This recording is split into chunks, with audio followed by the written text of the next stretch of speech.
Bismillahirrahmanirrahim. Assalamualaikum warahmatullahi wabarakatuh. Dan salam sejahtera bagi kita semua. Pertama-tama syukur alhamdulillah kita panjatkan kehadirat Allah Subhanahu wa taala. Alhamdulillahirabbil alamin yang telah memberikan kepada kita semua nikmat kesempatan sekaligus kesehatan. Mudah-mudahan kondisi ini bisa berlangsung secara terus-menerus. Amin ya rabbal alamin. Yang kedua, saya ucapkan selamat. Teman-teman ini sudah berada di semester 7. Artinya semester ini adalah semester akhir kita melaksanakan perkuliahan di kelas. Semester depan itu adalah penyelesaian kuliah kerja lapangan dan penyelesaian skripsi. Nah, oleh karena itu saya berharap bahwa ini kita harus tetap pertahankan karena satu semester ke depan insya Allah dalam hitungan normalnya 3 tahun 8 bulan teman-teman ini insya Allah akan diwisuda menjadi sarjana manajemen. Baik, amin. Yang kedua, karena ini adalah kuliah pertama, maka di awal kuliah seperti ini adalah kita membangun kesepakatan. Yang pertama, untuk ketua kelas kita saya amanahkan kepada siapa yang membuat grup metodologi ini untuk kuliah hari Minggu. Dialah yang menjadi ketua kelas kita. Saya juga belum tahu orangnya siapa itu. Iya. Nanti usahakan ada juga wakilnya. Satu waktu nanti mungkin beliau berhalangan, ya ada yang bisa menggantikan. Siapa yang bersedia? Oke, mana Oki? Oh iya, oke. Jadi ada wakil ketua dan ada ketua kelas. Kemudian komitmen waktu kita saya pikir tetap jam 10. Kalau ada yang terlambat 5 menit tidak apa-apa. Ya, oke. Kemudian saya sampaikan penilaian di metodologi ini output kita adalah proposal. Oleh karena itu nanti saya hanya menghitung nilai proposalnya, kemudian absensinya, kemudian itu yang saya bagi 2 dan saya alokasikan untuk tugas 20%, kemudian mid 40% dan final test 40%. Jadi sudah seperti itu sebagaimana mestinya. Nah, ada hal lain yang ini saya sampaikan berkaitan dengan etik. Nah, jadi etik itu berkaitan dengan hal-hal yang harus kita jaga pada proses belajar mengajar antara guru dengan murid atau antara dosen dengan mahasiswa. Nah, nanti akan saya sampaikan itu. Baik, saya akan masuk pada materi kita. Bahwa ini kita rancang berdasarkan rekonstruksi kurikulum terakhir kita yang harus berangkat pada capaian prodi. Capaian prodi jelas bahwa teman-teman mahasiswa ini sangat diharapkan untuk memahami mata kuliah yang diajarkan, metode penelitian. Nah, itu yang pertama. Yang kedua, bahwa output belajar kita ini adalah proposal penelitian. Jadi di akhir semester ini kita belajar 1 semester, outputnya adalah proposal penelitian. Nanti ini yang saya akan tuntun pertemuan demi pertemuan, supaya nanti pada akhirnya kita bisa menyiapkan proposal. Kemudian kita juga nanti diajak untuk bagaimana melakukan analisis terkait dengan terapan-terapan statistika, tentu dengan base aplikasi.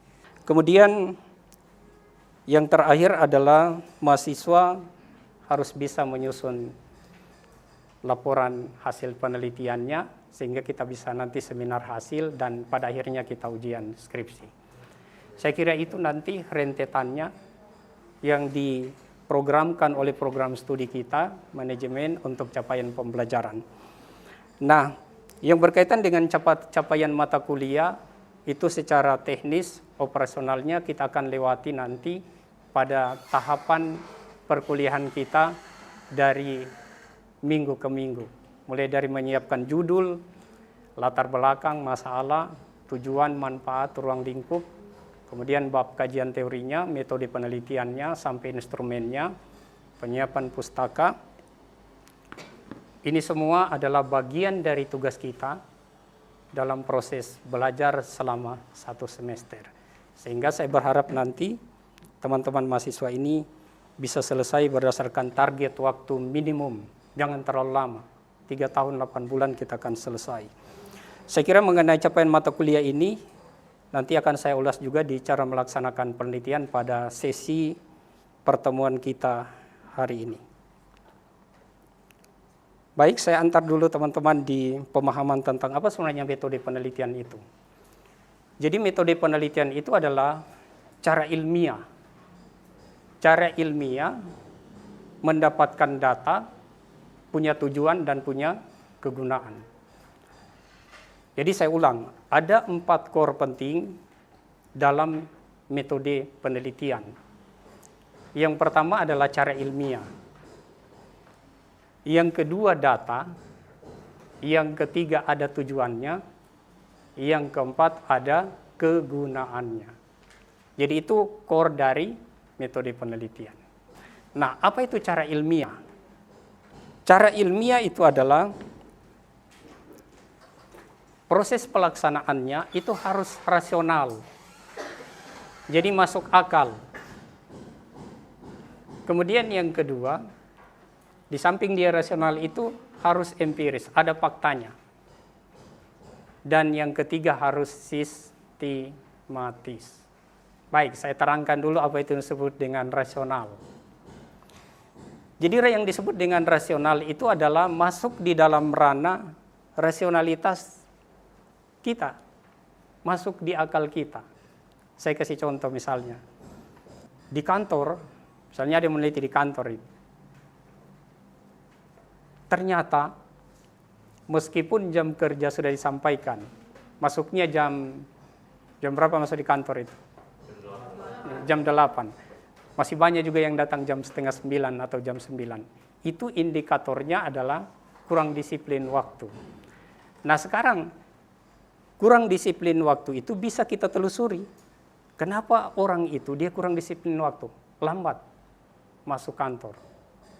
Boleh jadi alasannya bos di kantor, di atasannya itu tukang marah-marah. Yang kedua, boleh jadi di ruang kerjanya itu dia kepanasan, sehingga dia tidak betah di situ. Fasilitas kerjanya kurang. Dan seterusnya, dan seterusnya. Itu kita bisa telusuri. Bisa kita lakukan penelusuran-penelusuran sehingga kita bisa tahu, oh ternyata hal-hal seperti itu yang menjadi penyebabnya. Atau misalnya teman-teman yang fokus penelitiannya di keuangan, perusahaan itu kok labanya naik turun ya, bahkan turun terus. Ada apa gerangan? Setelah ditelusuri ternyata memang penetapan harga produknya terlalu mahal. Kualitas barangnya juga kurang bagus, sistem distribusinya kurang bagus, dan seterusnya. Sehingga itulah terjadi. Nah, itu masuk di dalam ranah rasionalitas kita. Yang kedua, yang disebut ilmiah itu harus empiris. Empiris itu betul-betul ada realitasnya, ada faktanya. Jangan buat kedustaan. Jangan membuat kebohongan. Itu yang disebut dengan empiris. Kemudian sistematis sebagai syarat rasional. Yang disebut dengan sistematis itu adalah dia tersusun dari komponen-komponen yang terurut mulai dari awal sampai dengan akhir. Nah, konteksnya di dalam desain proposal kita yang disebut dengan sistematis itu dia tersusun mulai dari latar belakang. Di situ ada rumusan masalah. Kemudian ada tujuan, ada manfaat, ada ruang lingkup. Dan seterusnya sampai pada pustaka dan penyusunan instrumen. Itu yang disebut dengan sistematis. Unsur yang kedua di dalam metode penelitian adalah data. Data atau informasi. Baik itu bersifat kuantitatif maupun data kualitatif. Nah, khusus data-data yang bersifat kuantitatif yang kita jaring dari informasi instrumen, apakah itu angket, ini harus kita tes validitas. Jadi validitas itu secara statistik teman-teman adalah korelasi bivariat antara item-item pernyataan di dalam instrumen kita dengan indikatornya. Makanya itu disyaratkan dia memiliki standar cut-off 0,30. Harus ada hubungan yang kriterianya cukup antara setiap item pernyataan dengan indikator. Karena indikator itu dibentuk oleh item-item pertanyaan. Gitu. Nah, setelah itu kita lakukan secara statistika, maka yang paling penting bagi kita semua adalah memahami secara filosofis apa sebenarnya yang disebut dengan valid itu. Ada yang tahu?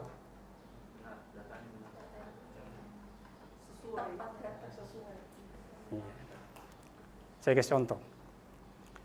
Misalnya di kantor gubernur, faktanya misalnya ini.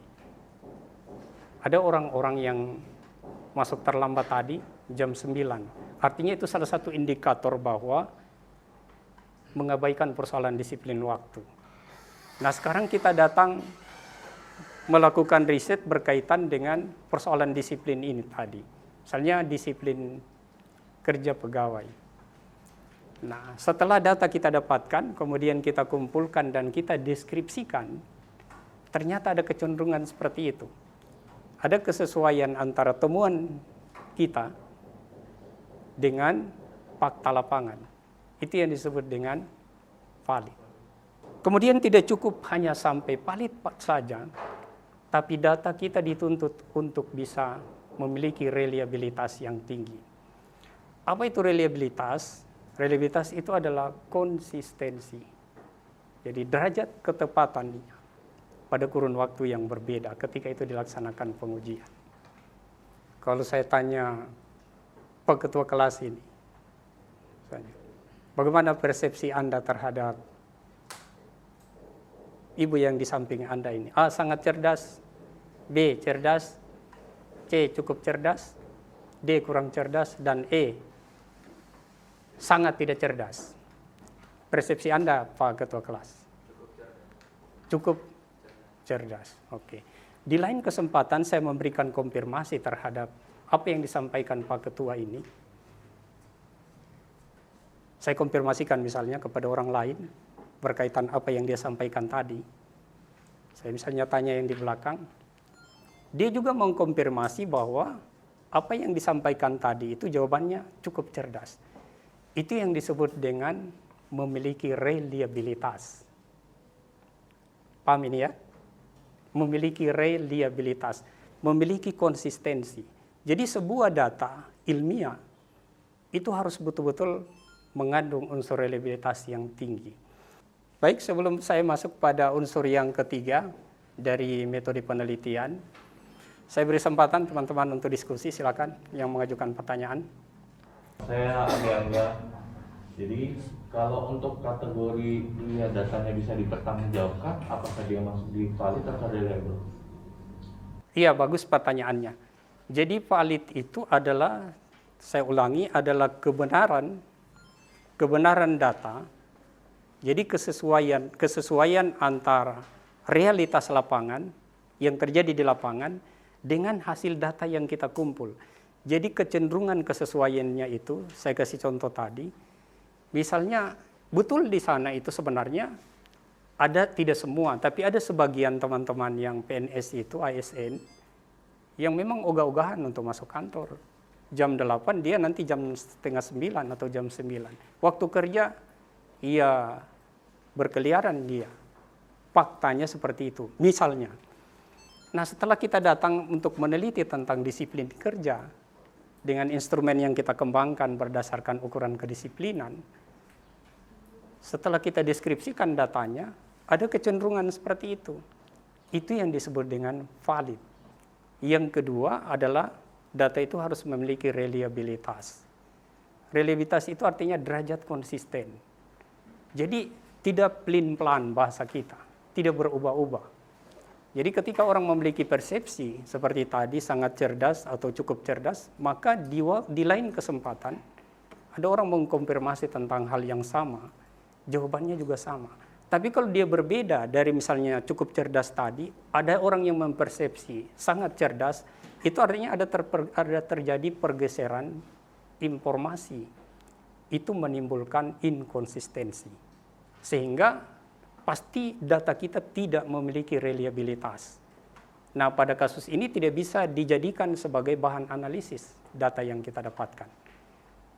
Jadi syaratnya itu harus dua, valid sekaligus reliable. Nah, tentu ada yang bertanya, bagaimana Pak, kalau saya misalnya konsentrasi manajemen keuangan, data saya itu laporan keuangan, apa melalui tes itu? Tidak, karena data Anda adalah data sekunder, data yang sudah melalui pengauditan, boleh jadi oleh akuntan publik dan seterusnya. Oke, ada lagi yang silakan. Pak, nama saya Cynthia Cindy Baso. Yang ingin saya tanyakan mengenai antara valid dan reliable ini, Pak. Dia valid kan ketika berdasarkan data. Namun reliable ini kan Pak, misalnya seperti contoh tadi berdasarkan bagaimana penilaian orang terhadap suatu objek yang kita sedang nilai ini. Nah, berarti dia bisa saja menjadi inconsistent atau unreliable itu apabila ternyata responden yang kita minta pendapatnya ini ternyata berbagai perspektif, memberikan berbagai perspektif yang menjadikan jawaban itu tidak konsisten terhadap objek yang kita nilai, yang sedang kita teliti ini. Iya.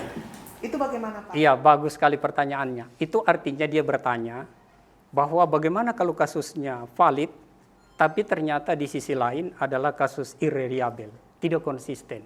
Maka pada peristiwa itu, item yang irreliable itu tidak bisa kita ikutkan. Jadi syaratnya adalah valid sekaligus reliable. Unsur yang ketiga dalam metode penelitian adalah tujuan. Tujuannya satu penemuan. Jadi untuk apa riset? Penemuan, menemukan sesuatu yang benar-benar baru. Kemudian saya sampaikan unsur yang keempat berkaitan dengan metode penelitian, yaitu kegunaan. Kegunaan yang pertama adalah dalam rangka pemahaman. Jadi karena kita belum tahu, ya kita teliti. Pada akhirnya nanti pasti kita akan mendapatkan pemahaman terhadap hal yang bersangkutan. Kemudian di dalam rangka pemecahan masalah, meminimalisir atau bahkan sama sekali menghilangkan masalah supaya jangan timbul lagi. Di penelitian kita ini lagi tren ini penyakit COVID. Kalau ada yang meneliti, kemudian dia tahu solusinya seperti ini, obatnya seperti ini, menghilangkan. Penelitian itu kegunaannya. Yang terakhir adalah mengantisipasi jangan sampai itu terjadi. Jadi begitu. Jadi dalam riset itu apalagi riset-riset yang berkaitan dengan prediksi, itu ketahuan, oh nanti terjadi tahun 2030, 2040 ke depan akan terjadi seperti ini. Akan terjadi krisis besaran. Nah, maka itu dilakukan riset, setelah ditahu komponen-komponen nanti yang bisa berkontribusi menjadi penyebab, maka dilakukan perlakuan-perlakuan sehingga nanti tidak akan terjadi seperti apa yang diramalkan itu tadi. Itulah kegunaan riset itu. Jadi metodologi ini adalah membantu teman-teman semua nanti mempermudah untuk nanti menyiapkan proposal penelitiannya. Oleh karena itu saya berharap kita lebih proaktif, fokus untuk mengikuti treatment yang saya sampaikan berdasarkan pertemuan demi pertemuan. Karena saya akan nanti menuntun pada praktik bagaimana menyiapkan proposal. Insya Allah minggu depan itu kita akan sudah belajar praktik bagaimana menyiapkan judulnya. Baik, saya kira kuliah kita cukupkan hari ini. Insya Allah kita semua sehat-sehat selalu dan kita bertemu di minggu depan. Sebelum kita meninggalkan kelas, mari kita sama-sama berdoa. Ya, supaya kita aminkan doanya. Aminnya mahasiswa itu menjadi cepat dikabulkannya doa. Mari sama-sama aminkan. Bismillahirrahmanirrahim. Hamdan syakirin, hamdan naimin. Hamdan yuwafi ni'ama wa yukafi mazida ya Rabbana lakal hamd ya Allah. Allahumma salli ala Sayyidina Muhammad. Allahumma aktalana babal khair, abwabal barakah, abwabal afiyat. Ya ilahi, kami mengharapkan kebajikan dan barakah Kami mengharapkan keafiatan. Kami mengharapkan keafiatan ya Allah. Allahumma afina min kulli bala wal waba fid dunya wazabil akhirah. Kami mengharapkan penghindaran dari bencana dan musibah wabah penyakit berbahaya. Allahumma afina min kulli bala wal waba fid dunya wazabil akhirah. Allahumma ya Allah inna nas'aluka ridhaka. Kami mengharapkan ridha-Mu ya Allah dari kegiatan pembelajaran ini. Hanya ridha-Mu yang kami harapkan ya Allah. Hanya ridha-Mu yang kami harapkan. Inna nas'aluka ridhaka ya Allah. Subhana rabbika rabbil izzati amma yasifun. Salamun alal mursalin. Alhamdulillahi rabbil alamin. Assalamualaikum warahmatullahi wabarakatuh. Ya.